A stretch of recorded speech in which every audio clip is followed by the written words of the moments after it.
puro tapang. Dapat sakto lang. Parang Sunflame Plus Coffee Mix. Di lang masarap, may health benefits pa. Kaya dito na tayo sa Sunflame Plus Coffee Mix. May kape ka na, may gamot ka pa. Sunflame Plus Coffee Mix. Mabibili sa mga butika. Si Mommy at si Washing Machine believe sa Pride Washing Machine Detergent. Hello, Washi! Hello, Mommy! Laundry day na naman! Ready ka na sa mancha, chocolate, putik, libag? Kaya yan ang Pride Washing Machine Detergent. May triple stain-away formula. Tanggal ang makapit, madikit, at malupit na dumit mancha. Easy ang labada. Mula noon hanggang ngayon. All you need is pride. All you need is pride. Pride Detergent, manufactured by ACS Manufacturing Corporation. ISO certified, world-class quality. ACS. Mga karamdaman ba ang problema mo? Subukan ang bago Santon Plus Gold. Santon Plus Gold. Mas pinalakas, mas pinahusa, mas pinagaling. Makatutulong sa paglunas sa mga pamamaga, bukol, at iba pang karamdaman sa iyong katawan. Santon Plus Gold. Mabibili sa mga butika. Mula sa #1 Smart Dishwashing Paste. Tanggaling-galing mo! Smart dishwashing paste ko. Pritong ulam na masebo, plato at kaldero.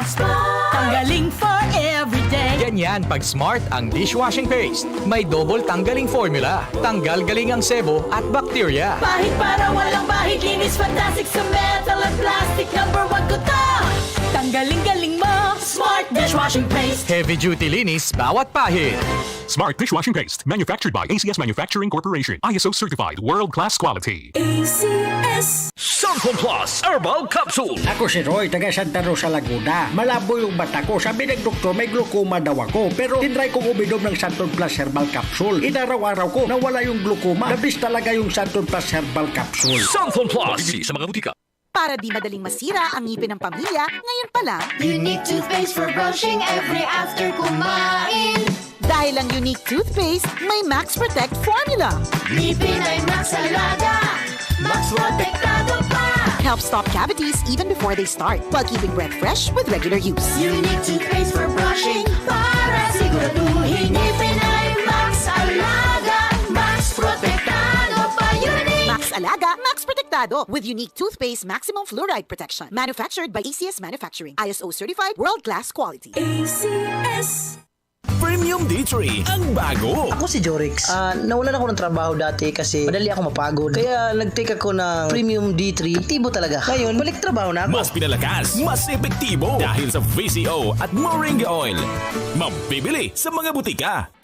Love your eyes, look out at the world in the best way possible. Executive Optical. Love your eyes, look out at the world. EO Executive Optical. EO Executive Optical. I'm Pastor Philip Taroja. Mahalaga sa akin ang MX3 capsule. This is my food supplement. In the midst of all the challenges, anumang pagsubok ang dumating, ako'y patuloy na sasamba sa ating mahal na Panginoon. Siya ang pag-asa ng ating buhay. Cast all your burdens on Jesus because He cares for you. Yes, physical difficulties may come. We have to take care of our bodies and choose the right foods loaded with nutrients. I'm Pastor Philip Taroja. I choose MX3. Bilib ako sa MX3, kaya ako'y umiinom ng MX3. Mahalagang paalala, ang MX3 ay hindi gamot at hindi dapat gamiting panggamot sa anumang uri ng sakit. Mula sa #1 Smart Dishwashing Paste. Tanggaling-galing mo! Smart dishwashing paste ko. Pritong ulam na masebo, plato at kaldero. Tanggaling for everyday. Ganyan pag Smart ang dishwashing paste. May double tanggaling formula. Tanggal galing ang sebo at bakterya. Bahid para walang bahid, linis fantastic sa metal at plastic. #1 ko to! Tanggaling-galing mo! Smart dishwashing paste. Heavy duty linis bawat pahid. Smart Dishwashing Paste, manufactured by ACS Manufacturing Corporation. ISO certified, world-class quality. ACS. Santon Vitamin C, ang alkaline no vitamin C. Ako si Fiona, isang high school teacher. Sobrang stress lagi ako sa klase. Pero nang sinubukan ko ang Santon Vitamin C, naging ganado ako sa pagtuturo. At nagkaroon pa ako ng time sa aking anak. Santon Vitamin C, ang alkaline no vitamin C. Mabibili sa pinakamalapit na butika sa inyong lugar. Para sa damit na ka-bloom sa bango, subukan ang Charm Fabric Conditioner. Charm Fat-Con, bangong kumaka-bloom. Charm Fat-Con, damit ay may bango ng salibong bulaklak. Charm Fabric Conditioner with Stay Fresh Technology. Damit ay ka-bloom sa bango. Charm Fat-Con, bangong kumaka-bloom. Charm Fat-Con, damit ay may bango ng salibong bulaklak. Charm Fabric Conditioner. Manufactured by ACS Manufacturing Corporation. ISO certified. World-class quality. ACS. Ako po si Jetag Mai, 43 years old, isang head of sales.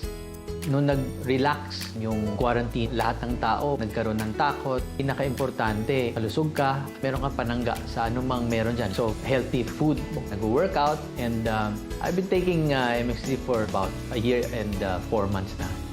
Para meron akong dagdag, ang tawag doon, MX3. Mahalagang paalala, ang MX3 capsule ay hindi gamot at hindi dapat gamitin panggamot sa anumang uri ng sakit.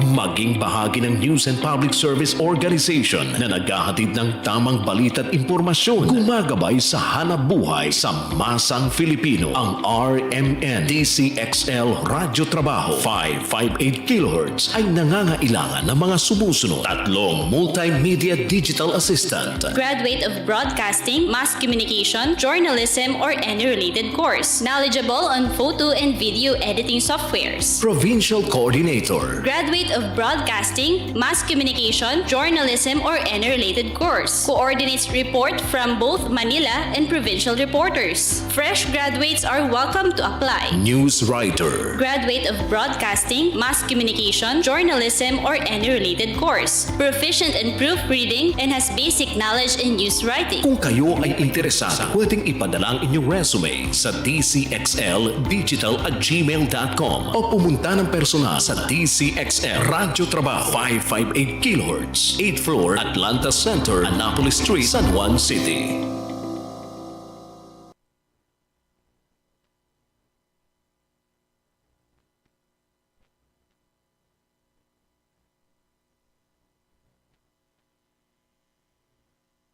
Premium D3, ang bago! Ako si Carla. Hirap akong humiga. Feeling ko laging may tumutusok sa likod ko. Masakit pag nasasagi. I take Premium D3 for 2 weeks na. Grabe, effective talaga. Mas pinalakas, mas epektibo dahil sa VCO at Moringa Oil. Mabibili sa mga butika. Sa simula, you will not be disappointed. So do not be afraid. Believe. Have hope.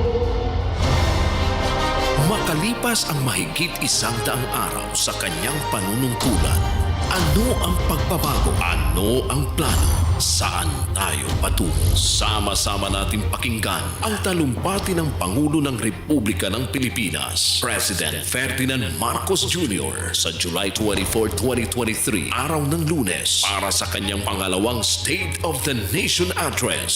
Sona ng Pangulo. Sona ng Pangulo. Ang ikalawang yugto. DZXL Radyo Trabaho 558 kHz Special Coverage. Mapapakinggan sa lahat ng RMN station sa Luzon, Visayas at Mindanao. Kasama ang mga radyoman ng RMN at Idol ng IFM. Sona ng Pangulo. Sona ng Pangulo. Ang ikalawang yugto. DZXL Radyo Trabaho 558 kHz Special Coverage.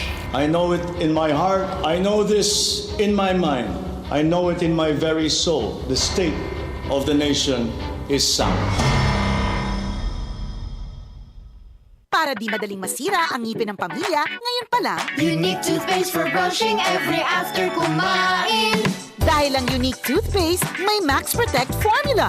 Ngipin ay Max Alaga, Max Protektado pa. Helps stop cavities even before they start, while keeping breath fresh with regular use. Unique toothpaste for brushing, para siguraduhin ngipin ay Max Alaga, Max Protektado pa. Unique Max Alaga, Max Protektado with unique toothpaste maximum fluoride protection. Manufactured by ACS Manufacturing. ISO certified world-class quality. ACS.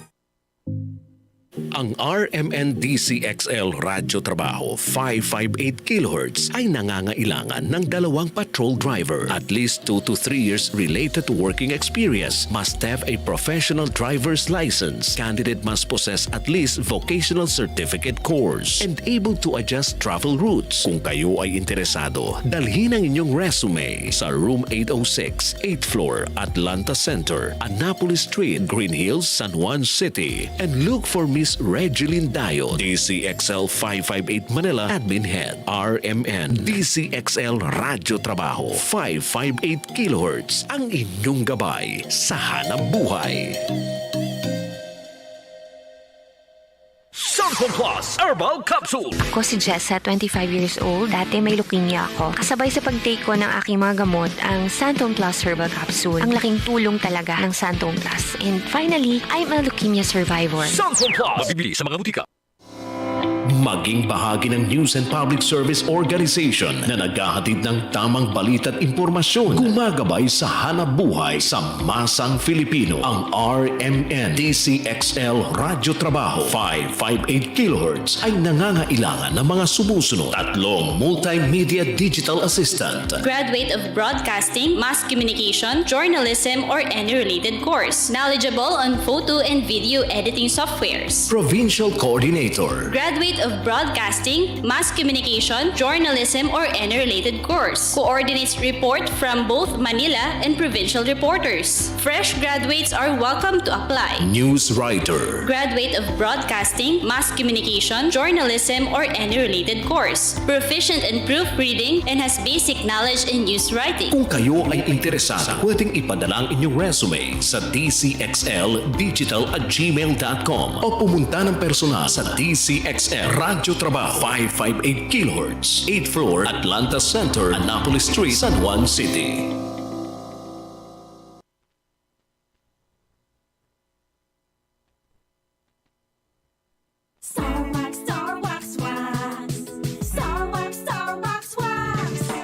Always remember, sa paglinis, pakintabin ang sahig.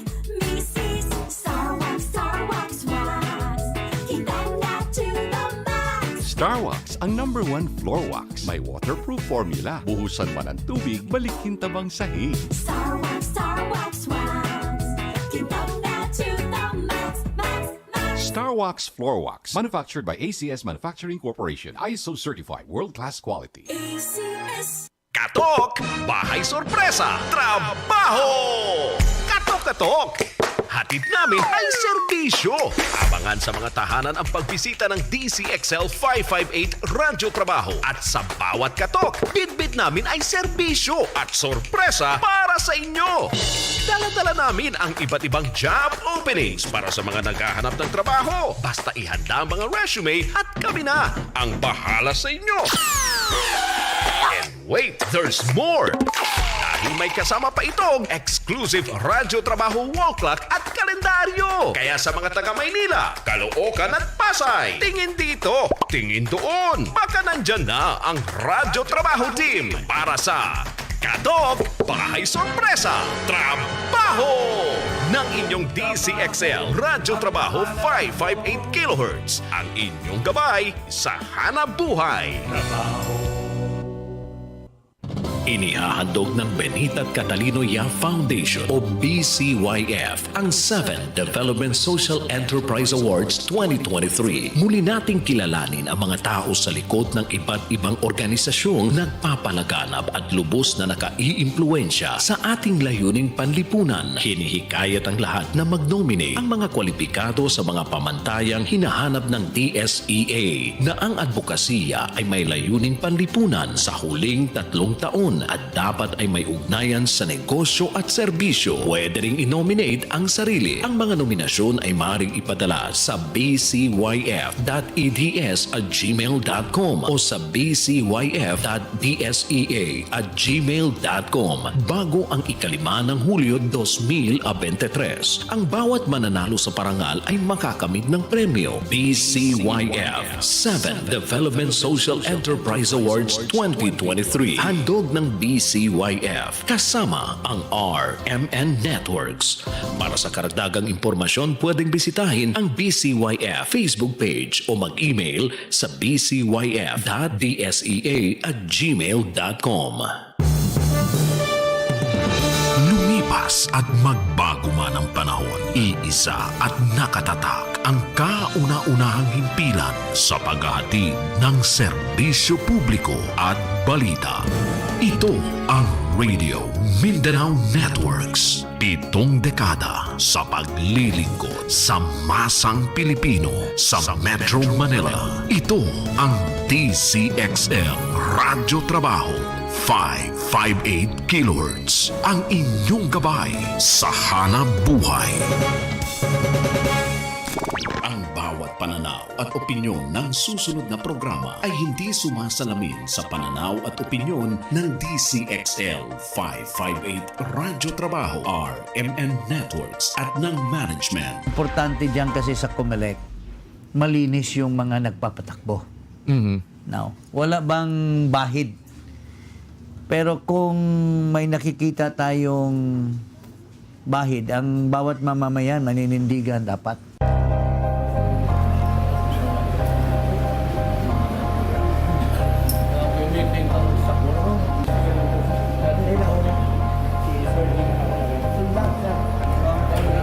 Sir, how are you, sir? Yes, sir. Sir Louis.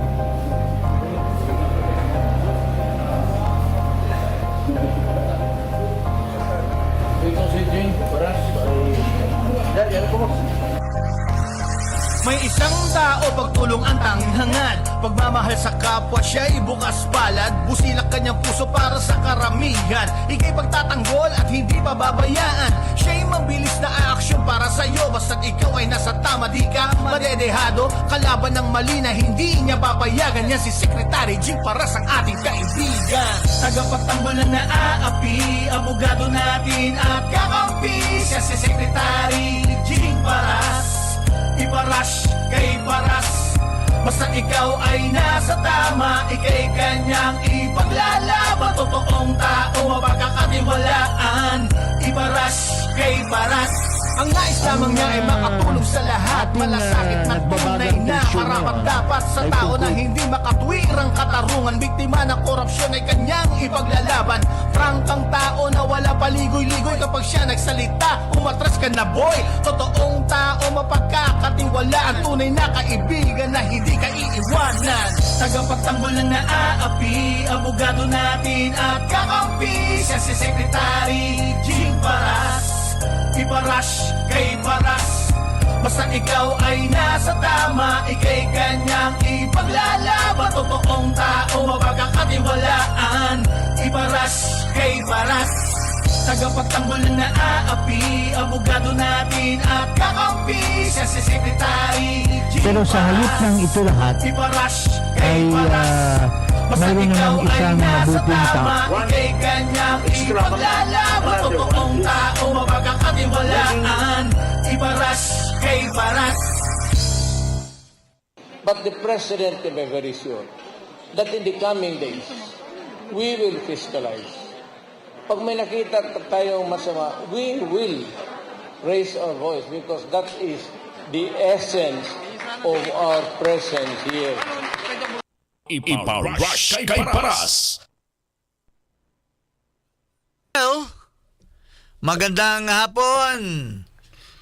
Kaya sa inyo lahat, napakaulan na hapon ito, mga kababayan. Basang-basa. Alam ko, marami sa atin na stranded dyan. Yung mga nagpupunta sa mga kanya-kanyang mga opisina, yung namamalengke, yung mga nasa kalye, nagtatrabaho, yung mga karamihan ay hirap na hirap ngayon. Nadadagdagan yung hirap dahil sa kabulastugan ng ating gobyerno na hindi maayos ang pagpapatakbo. Mataas ang presyo ng mga bilihin. Pati bigas na pinupromisa ni Mr. McCoy Jr. na maging 20 pesos, binubudol lang tayo nitong McCoy Jr. na ito. Tapos ito, mga kaibigan, yung Bureau of Customs, ipapaalala ko sa inyo. Ngayon, malaking ginagasta nitong mga namumuno dyan. Panay propaganda, may nahuli dito, may nahuli ron, may nahuling smuggling dito, and so on so forth. Magkano kayang ginagasta dyan para ma-advertise na magaling ang ginagawa nitong tao na to? Itong namumuno, itong commissioner at saka yung mga deputy. Ito. Pero sa halip ng mga puro advertisement sa kanyang kagalingan bilang head ng Bureau of Customs, marami tayong nalalaman Tulad ng bigas na pinapapunta sa mga secondary ports na ini-smuggle. Oh. Ang dami-daming mga smuggling na nangyayari. Kaya nga ang ating Pangulong Makoy ay gusto na nga niyang ipahuli sa NBI through the Department of Justice itong hoarding at saka mga massive smuggling. Dahil itong namumuno dyan sa Bureau of Customs, puro advertisement lang na nakakahuli siya. Pero hindi man na-address yung problema ng food security dahil may mga kasabwat na mga mga importers, mga smugglers. Tulad nung isa dyan kakampi ng best friend ng isang babae dyan sa Malacanang. But before we hear more, ito po ang aking compatriot, aking kaibigan. Kasama natin ngayon sa ating programa. Bumati ka, paring Ado. Magandang hapon po sa inyo lahat. Nandito naman po tayo para damayan ang sang bayan ng Pilipinas sa kanilang paghihirap sa buhay. So, ano bang sinasabi ni Ping Lacson tungkol dito sa namumuno dyan sa Bureau of Customs at saka yung kanyang deputy? Makakapagbago ba yan ng image ng Bureau of Customs? Magbabago bang ugali niyan? Na tuloy-tuloy pa rin ang TARA system dyan? Mga kababayan, sino ba ang tinutukoy ko? Ito. Pakinggan natin si Senator Ping Lacson sa mga sinasabi niyang expose sa Senado kamakailan. My sources confirm that the following departments and sections in the Bureau of Customs continue to take their TARA per container. At this point, here are the names of identified collectors and bagmen. Bien Rubio, Jerry and Diego Santiago for the Intelligence Group. Bien Rubio again for Intellectual Property Rights Division. And Attorney Benil Bakiran for the District Collector Manila International Container Port. Ayan. May TARA system noon, may TARA system pa rin ngayon. Bakit kaya, Ado, may TARA system? Dahil hindi naman napapalitan yung mga tao. Ano pa rin si Rubio at si Bakira? Sila na yung bagman noon. Ngayon, mayroon na naman silang mga sariling bagman dyan, I'm suppose. Hindi yan magbabago. Kasi, habang nandyan pa yung mga tao na yan, na dinudurugas ang ating bansa, dahil sa korupsyon, walang pagbabago dyan. Puro lang window dressing ang nangyayari dyan sa Bureau of Customs. Dalawang beses, dalawang opisina na bagman, ito si Rubio. Hindi ba ka nahihiya, Rubio? Tinanggap mo yung posisyon knowing that you don't really have the good image as exposed by Ping Lacson? Aren't you ashamed? And yet, pinapabango mo yung sarili mo, may huli ka daw dito ang customs, may huli doon. Alam naman natin ang dami mong mga binabayaran dyan ng mga tabloid, propaganda dyan. Para ipropaganda yung Ang dali-dali, pag may pera lang, madaling i-build yung malinis na pangalan, but that will never change because mayroon tayong mga nagre-report sa mga kabulastugan dyan, Mr. Rubio, Mr. Bakiran. So, araw-arawin po kayo namin dito sa istasyon na ito habang hindi kayo umalis dyan at hindi magbabago ang management dyan. Kasi kamakailan lang, tuloy-tuloy ang TARA. At ang masama dito, kinukurap nila yung nandito sa taas. Kinukoleksyon yung TARA pero nagbibigay dito. Endemic. Yung ibaba hindi nagbabago pero doon lang sa itaas. Itong itaas, at sa panahon ni Duterte, hindi naman natin maiwasan pero ito ngayon massive ang pagbibigay. Because ang taas, Systemic. ang taas dyan ng mga corrupt na nandyan, yung babae at saka yung lalaki at kapatid, sila yung nagkukurap ng gobyerno na to. That's already a given. Tanungin mo si Banat Bay, tanungin mo si Marlica, tanong mga si Sas Roganda, yung mga vloggers na tinitingala ng karami-raming mga Pilipino, pinapakinggan araw-araw. Isa lang sinasabi, napaka, matindi ang mga pinaggagawa nitong conjugal dictatorship ng ating bansa. Okay. So, maliban dito sa corruption dyan sa Bureau of Customs, there is also cronyism in the highest order. Pakinggan natin tong Makoy Jr. na may sinasabi siya na tungkol sa in-interview siya at tinutulungan daw yung kanyang government ng private sector. Ito. Nasaan na ba yung video na yon, Tapiro? Kahapon na-mention natin na sinasabi ni Makoy, in-interview siya kasi nagtatag daw sila ng hospital doon sa Clark or sa Pampanga. At kaya daw natayo yung hospital dahil ang private sector daw ang tumutulong. Pero sa tanda ko dyan, sa hospital na yan, na nasa Department of Labor pa ako, ay tinatag na yan as OFW hospital. Correct. Hindi ba? At ang alam ko dyan, hiningian nila ng contribution si Mr. Rason. Through his henchman, itong si pangalan nito, kapatid nung dating chief of staff ni Mikey. Oo.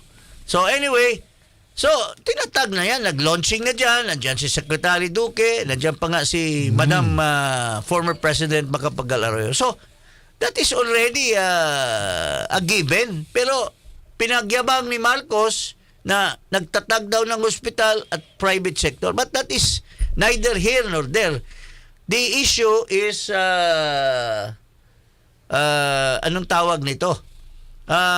Sinabi niya na the private sector, hindi lang yan sila kumikita. Ganyan for on their own, hindi lang ang objective daw ay para kumita. Ano palang objective nila?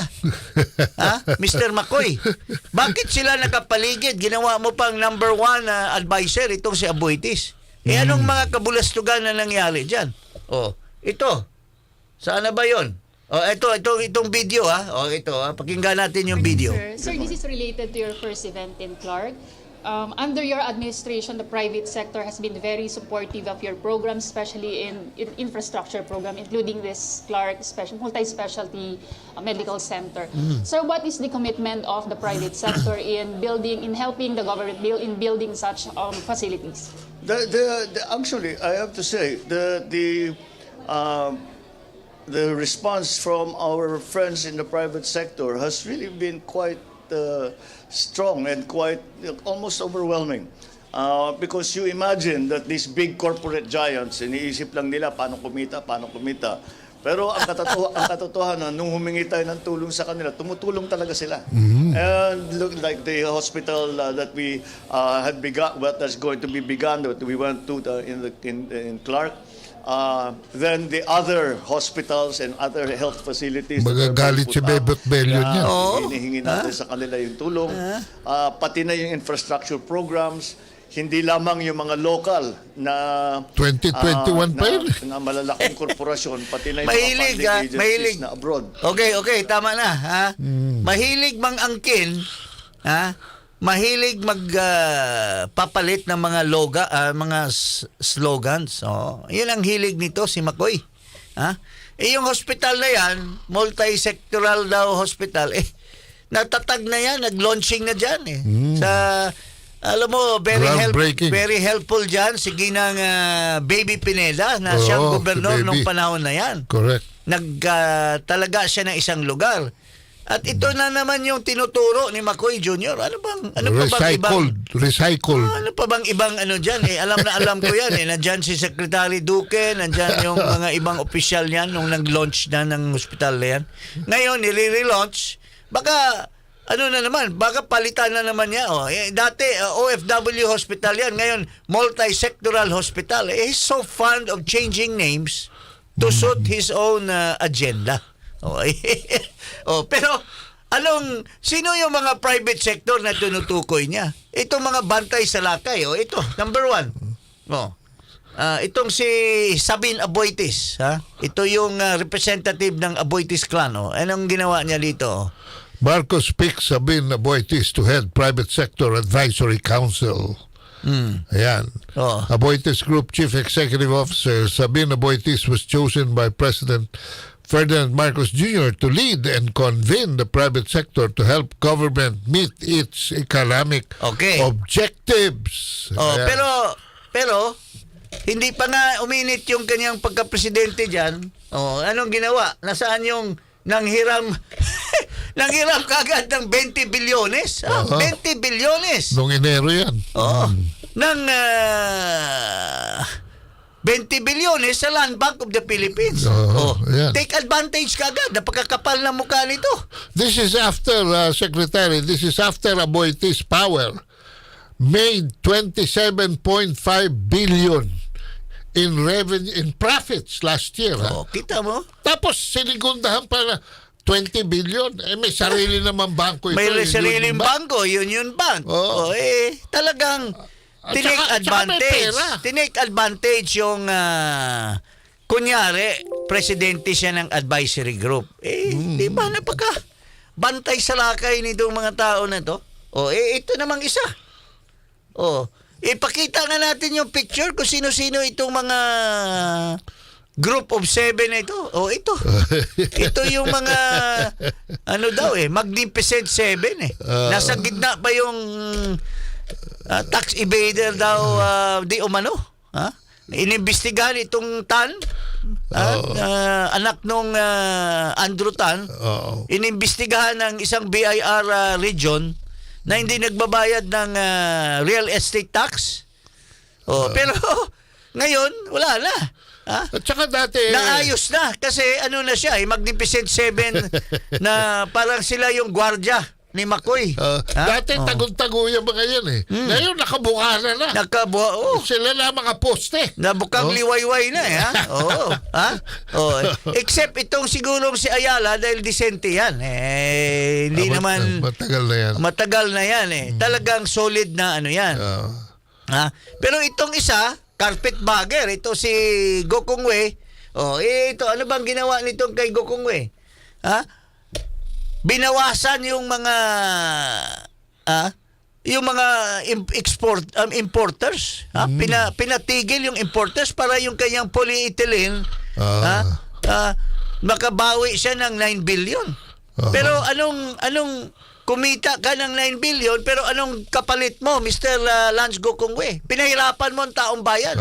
Pinagkitaan mo ng gusto dyan sa Cebu Pacific mo na overbook mo ang tao. Pagdating sa flight, binabump up nyo ang mga tao. Hindi nyo nilalagyan ng hospital, hindi nyo nilalagyan ng kung ano-anong facilities hindi nyo nilagyan ng hotel, accommodation, pagkain. Pinataboy-tabuyan mo lang dyan sa tabi ng airport yung mga binump up nyo na pasahero. Nakakahiya. Ngayon may resolution ngayon ang Congress for you to shape up. Dapat ituloy yan Kausap ko si Congressman Rupos nung isang itutuloy daw niya talaga. Sabi ko talagang totohanan yan na Congressman. Kasi hinihintay ka ng taong bayan dahil sa pahirap na itong Cebu Pacific na itong number 1 of the 7 cronies of Marcos. Itong si Rason, ano ba? Hindi na tumitigil. Gusto nang kunin lahat ang negosyo ng gobyerno. Una, minomonopolize yung pier. PPA. Siyang nagtalaga ng PPA. Philippine Ports Authority. Tinanggal yung nalagay ng una ni McCoy. At pinalit yung kanyang favorite na administrator na walang ibang sinusunod, hindi ang gobyerno, kundi siya lang. Santiago ba yun? Santiago. Itong si Jay Santiago. I-discuss din natin yan, kablustugan yan, pin-lockdown ng COA. Ito naman. Itong si Rason.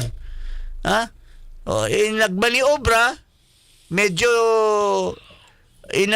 binump up nila yung Shell para siya maka-take over. At now, at the end of the day, he will have a monopoly of the Malampaya, which should have been the source of financing for the Maharlika Investment Fund. Tingnan mo ito. Basahin mo yan. Itong Enrique Rason na ito, basahin mo. Enrique Rason to acquire Malampaya project from Dennis Uy. Tingnan mo yan. June 2, 2022. Si Dennis Uy, sa tulong nung corrupt na opisyal dati sa ni President Duterte, may naniobra na matanggal yung Chevron as part of the Section 38 operator. To acquire a controlling stake in Dennis Uy's Malampaya Gas to Power so project. At the end of the day, ano mangyari? Monopoly na. Wala nang Imbes ang ating magnificent ang monopoly. ating PNOCEC, Exploration Corporation, should have bought into the shares. Kasi pwede naman may right of first refusal ang gobyerno through the PNOCEC to buy the shares of Shell and to buy the shares of Chevron. Yun ang gagawin ni Marcos Sr. Pero si Marcos Jr. the other way. Binibigay kay Rason kasi financier sa kanyang kampanya. At nilalagay yung mga tao ni Rason sa mga strategic like PNOCEC. Balita ko may nilagay siyang tao dyan. Balita ko the ex-congressman nandyan. Biro mo yan. Itong Marcos na ito inside job to. Nilalagay yung mga tao ng mga cronies. Tulad nung tatay niya, hindi nilalagay yung tao sa gobyerno. Pero ang mga cronies, binibigyan ng mga matitinding negosyo, matitindi, PLDT, PhilComsat. Pero, choice business. Naglalagay ng pera ang mga negosyante on the condition na, sige, you can operate the monopoly of telephone. The monopoly of satellite. But during that time, I will have 45%. Including yung 5% doon sa bata ko na si Johnny Enrile, who is the one preparing the contract. Can you imagine that? Ito. Ito namang isa. Gokongwe.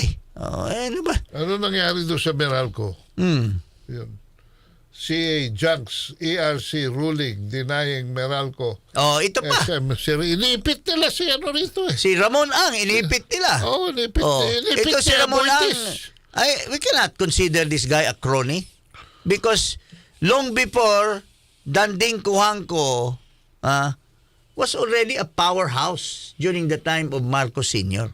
Hindi siya crony. At talagang because of his prowess na paglago niya yung San Miguel Corporation at minana lang ni Ramon Ang yung kanyang chairmanship dyan at napalago ni Ramon Ang. Pero anong ginawa? Para kumita si Aboitis, nilagay yung kanyang bata-bata na si Dimalanta as tinanggal si Agnes de Benadera at pinalit itong Dimalanta as ERC commissioner. Anong ginawa? Hindi pinagbigyan ng San Miguel. Konti lang increase. Correct. Pero ano ngayong nangyari? Mura dapat sa tao. San Miguel is vindicated. What happened? It's a slap on the face to you, Dimalanta, for doing these things, favoring a corporation instead of doing your job as a government employee. Tingnan mo ito. Nasaan na ba yung ng desisyon ng sa Meralco. Ng Court of Appeals. Nandiyan ba? Ito na. Court of Appeals junks ERC ruling denying Meralco San Miguel Corporation rate hike. The Court of Appeals has nullified the decision of the Energy Regulatory Commission to deny the rate hike petitions jointly filed by the power distributor Manila Electric Company and units of conglomerate San Miguel Corporation because of losses. Ayan, in the June 27 decision, three weeks ago, the CA 13th Division ruled that the majority of the ERC acted with nakakahiya ka, Di Malanta. grave abuse of discretion. You have acted with grave abuse of discretion. Amounting to lack of excess of jurisdiction in issuing case Bata ito numbers. ni Aboitis Which junked the petitions of Meralco, SMC subsidiary South Premier Power Corporation and the San Miguel Energy Corporation for a rate hike of 30 centavos per kilowatt hour. Ang liit-liit. Pero ang nangyari dito, Secretary, bumili. Wala nagawa Meralco. Bumili kay Aboitis. Kaya Aboitis bumili. Nang mas mahal. Sino ngayon napinsala? Marcos Jr. Sino ngayong napinsala? Dahil dito sa maniobra mo na ilagay ang tao ni Aboitis dyan sa ERC. Ang taong bayan, 13 million of Filipinos who were in that area supplied by the PSA, the Power Supply Agreement between Meralco and San Miguel. Ibig sabihin, kinokontradik yung sinabi ni BBM Jr. kanina na that this private sector is helping the people. Is helping themselves to enrich. But ikaw, Ado, between you and me, kung ginawa ng tatay niya to help the private sector make money, but at the same time, sabihin niya sa mga investor na mga private sector, sige, maglagay kayo, monopolize mo yung telephone, mga Pero kuwangko. naglalabas sila ng pera nila noon. Hindi katulad ngayon, ang kapital nanggagaling sa provisional power increases. At sa taong bayan. Laway. Pero kagaya din ng tatay niya, kumukuha ng 40%, walang nilagay na pera. Ang mga investor ang naglalagay, pero may share siyang 40%. Ito naman, hindi pa natin alam kung anong deal sa secret dyan. Hindi natin alam.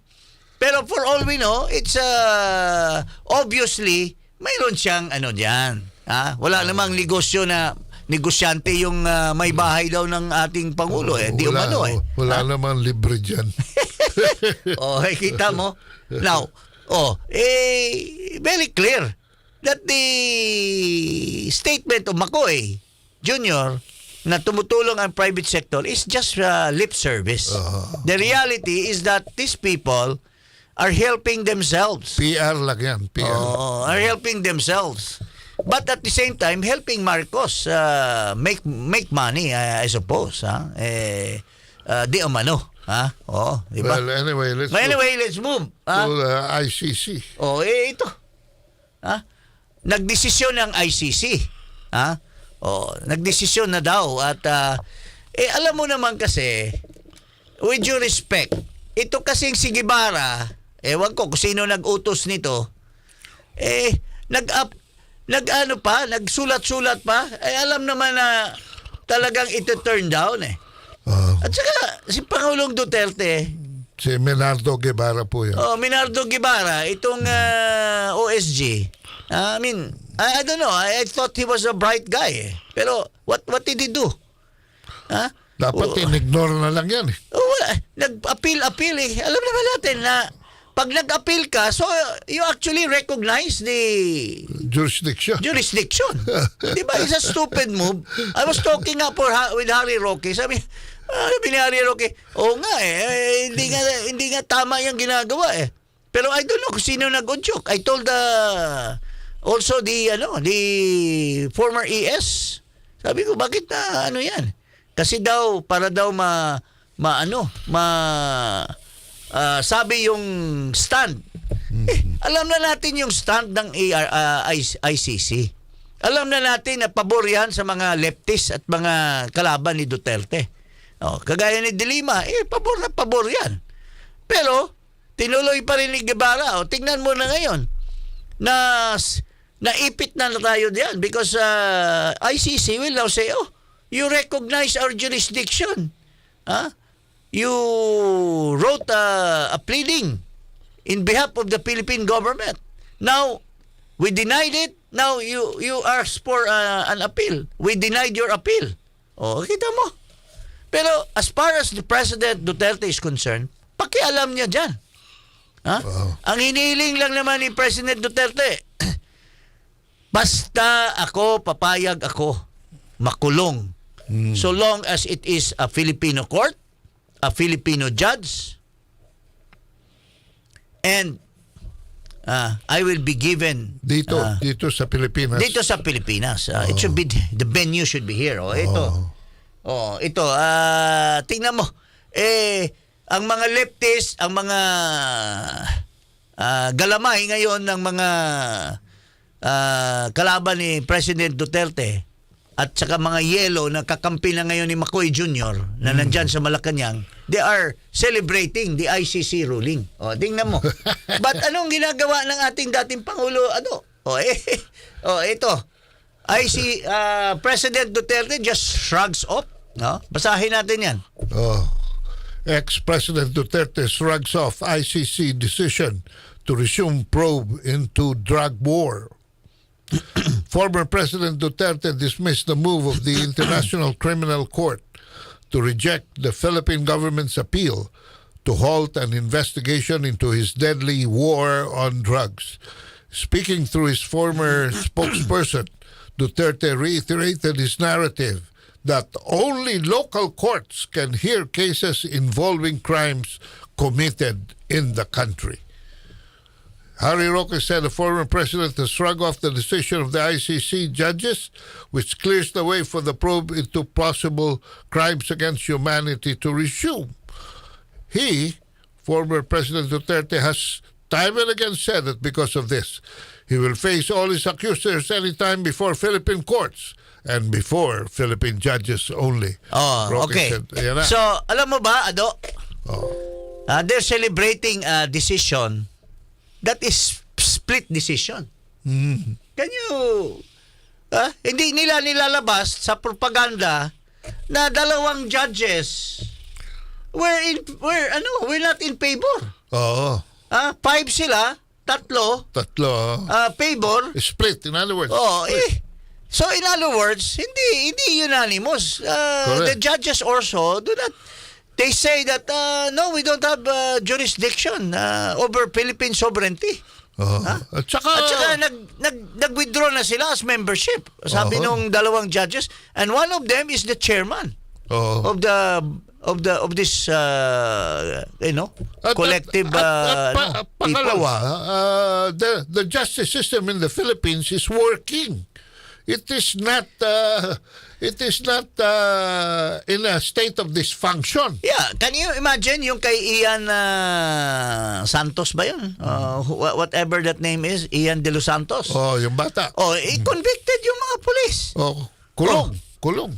And because of the slow grind of our justice system. Mabilis yung desisyon. On certain times medyo mahina talaga ang grind ng justice system natin, not only on these drug cases but in everything, even in civil cases by private people.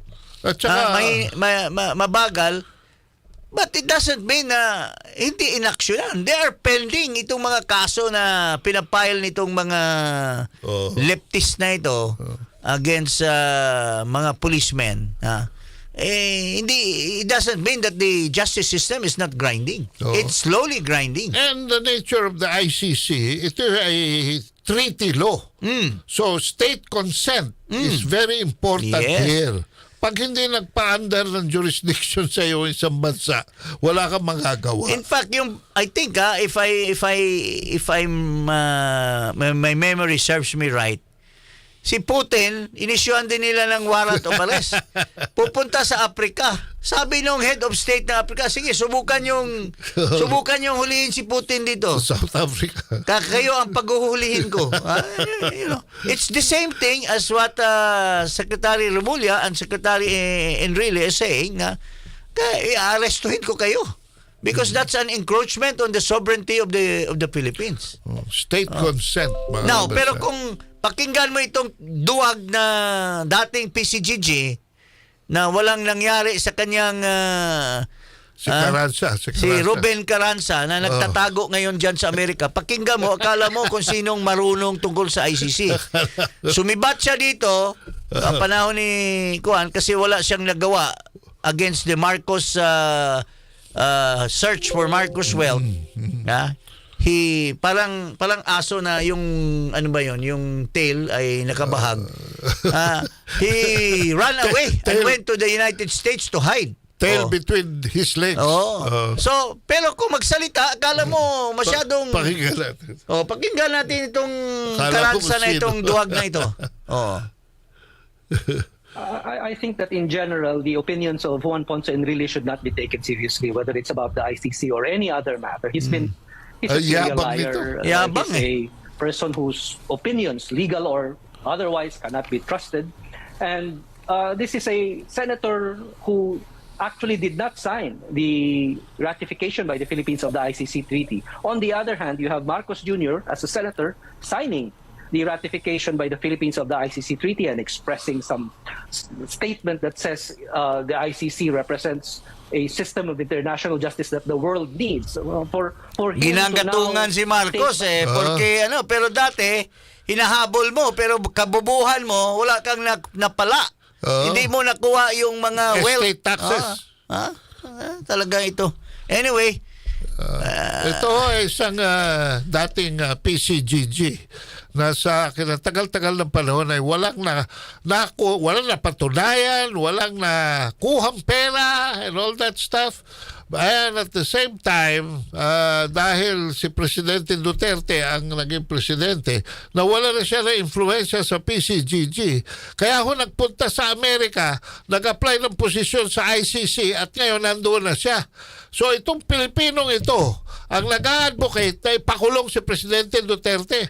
Sino ngayon ang traidor? Diba? Pag bumalik niyan dito, dapat anuhin yan. Baka sa airport pa lang. Hulihin yan at for failure to do his job in the PCGG.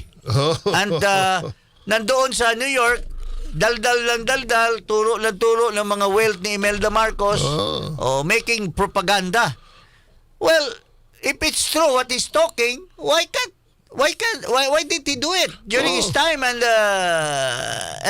cause the return of those property? At saka umuwi siya dito niya explain kung ano yung mga pinagsasasabi niya ron. Tapos dadal, pa-interview. Ay, nako. Anyway, Ruben Calabasa. Alam mo, tapang si Pangulong Duterte is very firm on his resolve with the fact na hulihin niyo ako so long as it is in my country. Tingnan natin. Tapos sinabi ni Remulla, huwag kayong magpapasyal kung saan-saan. Matitinag ba si Duterte? Pumunta nga sa China. Sa Hong Kong. Pumunta nga sa China. He's not afraid because he knows that he was doing the right thing when he was running after the menace of drugs. But itong nandito ngayon, nagto-take over, gustong baguhin yung trust ng drug. Kaya yung mga pulis, sabi ng mga pulis, mahina naman yung presidente. Di tayo na mag-operate ng drug. Tayo na maging sindikato. Kasi gusto niya image sa world na he is an advocate of human rights. Pero as far as Filipinos are concerned, pinapalulun mo sa droga. Pati nga dyan siguro sa backyard mo dyan, maraming nagsasabi, maraming nagpupulburon dyan sa backyard mo. You're not even stopping them. Why? Are you one of them? Di ba ang tanong? If you don't stop them, the obvious thing that people will think is, baka ikaw din.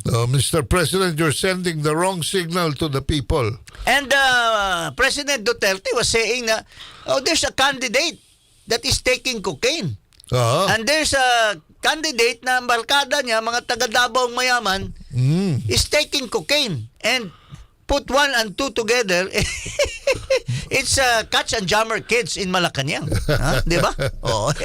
Baka yung isa ay special advisor pa niya. Special advisor on yung tinatawag ni Maharlika na dark choco. Dark choco. Special advisor on pulburon. How to make pulburon. Well, anyway, ito namang ating Pangulo, dahil sa love niya kay Xi Jinping at love ni Xi Jinping sa kanya, ito, pakita natin yung kay President Duterte visiting at the invitation of Xi Jinping to China.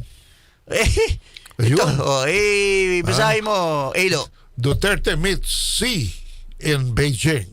Kaya former President Rodrigo Duterte and China's President Xi Jinping met on Monday as old friends in Beijing, where the Chinese leader asked the former Philippine chief executive to continue promoting friendly cooperation between the two nations. According to China Central Television, Xi met with Duterte at the Yuyutai State Guest House in Beijing. Asked about the trip, President Marcos said it was personal and his predecessor did not have to seek permission. Okay, so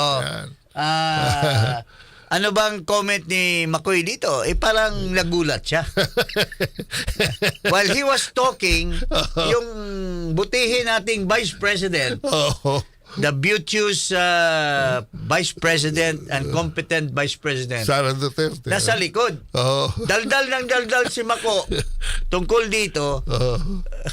Sara never blink her eye. Sabi, anong pinagsasabi nito? Ang tatay ko pumunta doon para isalbar ang ating bansa dahil masyado ka ng lulun sa Amerikano. Di ba? Ano masasabi mo dyan, paring Ado? Well, it's about time that a balancing act is done from the outside of Malacanang. Kasi Malacanang seems to project an image of American vassalage na naman tayo. Puppet. At kung ano na lang ang sabihin ng mga Amerikano ay ginagawa natin. So we are sending a wrong signal to the world, no? Na alam po ninyo, sa China, the public opinion of the people is very important because they can pressure Xi Jinping to boycott us, to sanction us. Yes. You're putting Xi Jinping in a very bad light. Mabuti nga. Kaya dinalaw ni Duterte para ipakita na wala naman yan. Pasensya mo na lang yung aming leader na doble cara. Di ba? Pupunta siya kay Xi Jinping. January, pupunta kay Xi Jinping. Pagdating ng February, karga na siya ng, you have our back, man. Tapos, kumakalap ng investment, pledges, pero pagbalik, iba na. Siguro magaling to si Biden siguro sinabihan ni Biden Makoy, isip ka lang, kilala naman kita madali ka naman ano bang property doon sa magulang mo at sa iyo? Yung mga gold na nakatabi dyan, gusto mo bang ibalik namin? Di ba? Ganun ang deal ni Biden. Tingnan mo, 20 corporations tumatanggap ng pera sa Romania. Mga pamilya niya tumatanggap according to the investigation conducted in the House of Representatives. Nagpanic yung mga Representative Comer. Nagpanic yung mga American boys. Secretary. Ito. Ito mayroong isang amboy, mga bayaran. Pakinggan natin. At saka itong leftist na, anak ng leftist na, pakinggan natin ito. Si De Castro. Yung interview. Nasaan na yan? What's your reading of that meeting that happened between Naslang President Xi and naslang former pa itong President announcer Rodrigo Duterte? Ha? We just heard from President Bongbong Marcos. He's saying he knew of the visit before it even happened. But he hopes that this will continue to add to the conversation because that's what everyone wants, for it to be a smooth relationship between the two states. But what's your reading? Why did this meeting have to happen? Well, it could happen, without being covered by the Chinese media. Could happen. It happened lang nga eh. But the fact that it was covered Stupid. by the Chinese media and of course given prominence makes me wonder the reason why the Chinese media and of course the Communist Party of China made this meeting very visible. It could be a double-edged sword. On the one hand, he could tell the current president, President Ferdinand Marcos Jr., that he's trying to conduct a what we call a backdoor negotiation. On the other hand, China could also use President Duterte's visit, and of course, just listen to the statements. Now, if it's just a simple visit, why should first of all, you don't see every day the president of China meeting a former leader of another country. In a way, we might consider this as strange, as kind of unprecedented. And the fact, of course, I would emphasize that it has been publicly broadcast. So on the other hand, that's the one edge of the sword to Publicly broadcast. Create what I would call a backdoor negotiation to manage the dispute. On the other hand, State leader, this could also be a signal to the current president and of course to the current administration that China is not very happy with the turn of events that has been happening in terms of Philippine foreign policy since last year. Well, it could happen without being broadcast by the Chinese media. A lot of things happen in China that's not being broadcast by the Chinese media. You will have, of course, a foreign minister disappearing from public, not being covered in the Chinese media. People who have been watching Chinese politics would say, oh, this is a message. But of course, in this case, you have a former president of a country sitting beside, of course, the current president of China. So, what's the big deal about that? Alam mo, paikot-ikot itong kumag na ito, wala lamang sinasabi. Di ba? Bayaran ito ng Strat-based Albert de Rosario Tingnan mo Institute. yung bibig niya, parang kumakain din ng pulburon ito eh. Paikot-ikot. Anyway, sa De La Salle. De La Salle, no wonder. Anyway, yun nga po. Nagko-comment.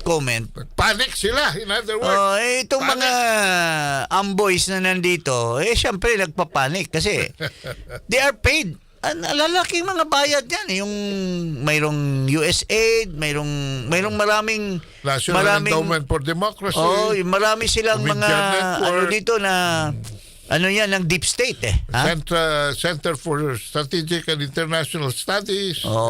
Ito isa siguro ito sa mga alipores doon Secretary, $500 million ang budget ng America Competes Act just to demonize China just this year. Okay. But the irony of it all is this it has now proven in US Congress, particularly the Republican-controlled Congress, that Biden was sleeping with the enemy, with the Chinese. Can you imagine yung mga na-discover ngayon ng mga corporations, yung LLCs, na na-discover nila Congressman Comer at saka yung Committee on Oversight. LLC, Limited Liability Company. Tumatanggap ng pera sa iba-ibang bansa, specifically China. Alam mo, si Biden, they should be friendly with China. Kasi tumatanggap sila according to the US Congress. Tapos tayo, pinapasubo. Pero yung kanilang presidente, chami-chami. I don't know what kind of dealings the Americans is doing. And kumakagat naman itong Pangulo natin. Baka siguro may mga tinatayo din sigurong LLCs ito si alam mo na itong ating ito yung mga dabarkads. Mga dabarkads sa malaki. The magnificent dabarkads. Dabarkads. Okay.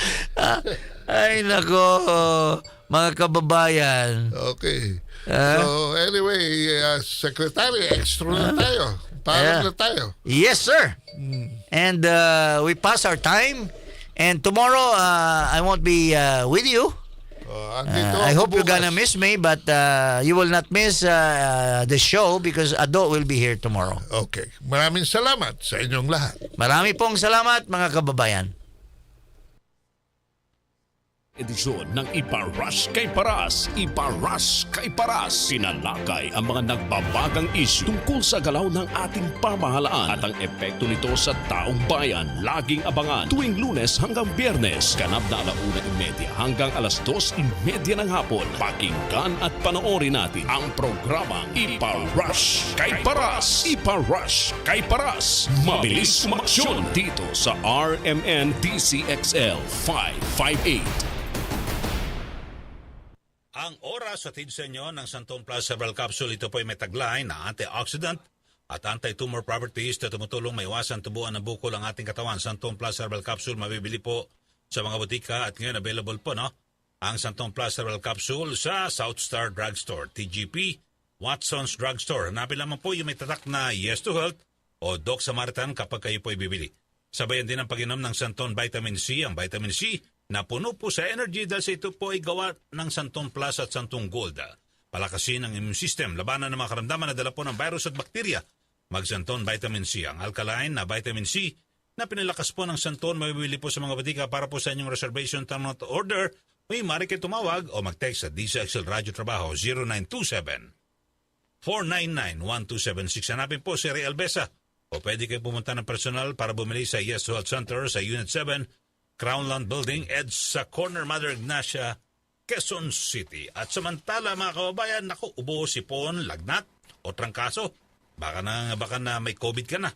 Mag-Premium D3 na po ang bago at pinalakas na food supplement na kayang tulungang labanan ng mga bakterya at viruses dahil meron po itong lauric acid na makatutulong para maiwasan ang mga karamdaman. Ang Premium D3, meron po yung moringa oil na nagpapalakas ng ating immune system dahil sa mataas na antioxidant properties nito. Uminom po ng Premium D3 araw-araw. Mabibili rin po sa South Star Drugstore, TGP, at iba pang leading drugstores nationwide. Para po sa inyong reservation, tanong at order, maaari kayo tumawag o mag-text sa DZXL Radio Trabaho 0927-499-1276. Hanapin po si Ray Albesa. Pwede kayo pumunta ng personal para bumili sa Yes Health Center sa Unit 7, Crownland Building, 851 Mother Ignacia Avenue, Quezon. Premium D3 ang bago. Ako si Joe.